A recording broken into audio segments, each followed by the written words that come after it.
I've been a big fan of Kanye for about as long as I've been a hip hop fan, but it's time for me to say he's washed. And though I think Kanye could still be capable of making good music, it seems like with each song that comes out, Kanye West becomes more and more distant from who he used to be. And to explain what's wrong with Kanye, I think I gotta explain what made Kanye special for me in the first place. I'm sure you guys heard the story a million times. A crazy kid in Chicago believes himself just enough to move all the way to New Jersey to be closer to New York, which is historically the mecca of hip-hop, and where the big rappers rap. The Jay-Z's, the Nas's, the DMX. Rappers that sooner or later Kanye West would work with, especially with Jay-Z, with who Kanye developed a deeper bond with. He worked on The Blueprint, even The Blueprint 2, the record where he would get his first big feature. All the while Kanye was trying to get someone, anyone, to believe in him as a rapper.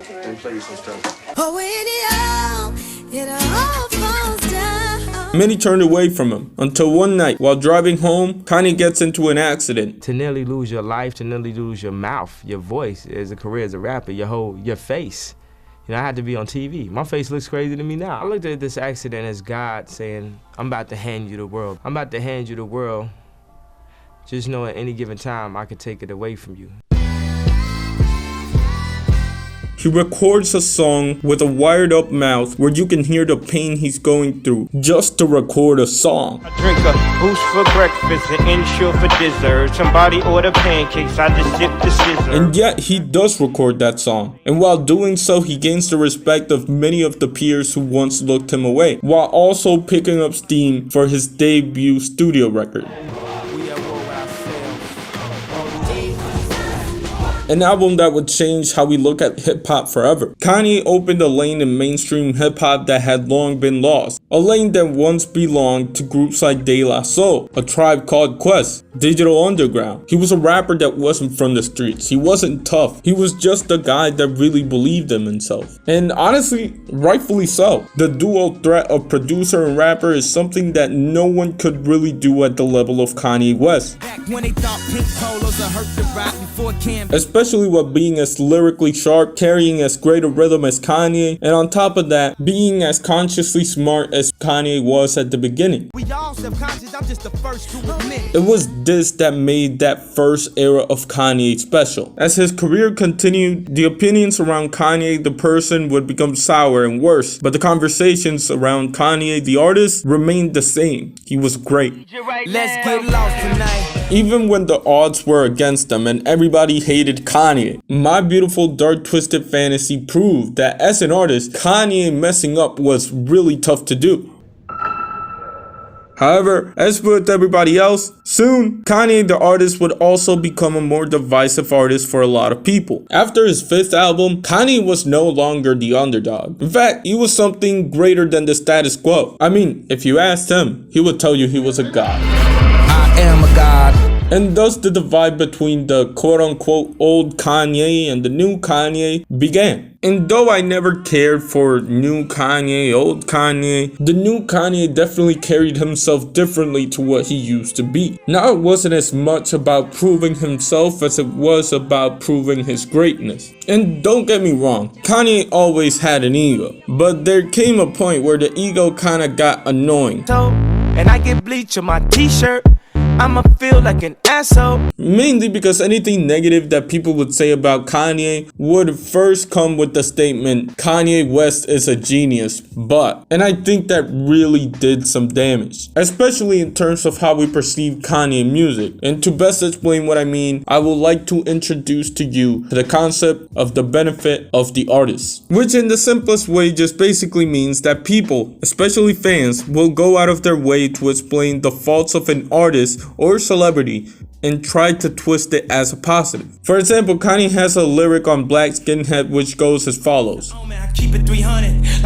Obviously, what he's trying to reference is the whole 300 thing with Sparta, but misses the facts that the Spartans were in fact Greek and not Romans. Whereas the average listener just notices the blunder and moves on, the benefit of the artist would have someone assume that Kanye couldn't have been wrong, and he was obviously referencing something else. Which in this example is some people saying that instead Kanye was referring to Roman numerals, which would make 300 CCC, or in other words, he keeps it cool, calm, and collected. Now, if you think that has some validity to it, when has Kanye been cool, calm, or collected? Especially when talking about Jesus era Kanye. This man is not cool, calm, or collected. And it's this benefit of the artist, benefit of the genius, that basically brought us to this point. Jesus Christ, Hitler, yay! Kanye ranting in a room full of vultures.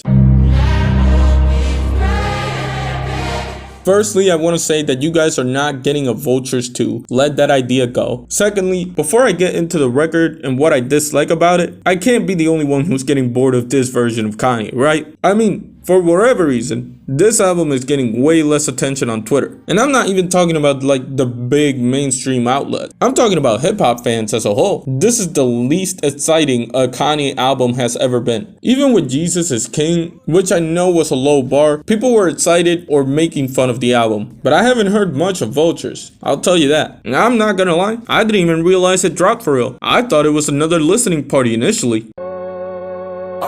But it's here, and I just gotta say, Vultures is the worst Kanye album to date. Even worse than Jesus is King, because for as bad as Close on Sunday is, there's some songs here that are like irredeemable. At least in terms of what Kanye is doing. Ty Dolla $ign is alright. But I've also never been a Ty Dolla $ign type of guy, especially not for 20 tracks. Luckily though, this record is under an hour, which is good for me. And Burn is like the best Kanye song I've heard in a minute. Who's not entertained by my pain? If it was just a bit longer, I think I'd play it on the playlist. But, you know, it's under 2 minutes long, so you don't really get a lot of good Kanye. Man, a couple wrong turns can fry you forever. It's a permanent. But again, songs like Burn show me that Kanye is still capable of making good songs. But for whatever reason, Kanye focuses on other, less listener-friendly ideas.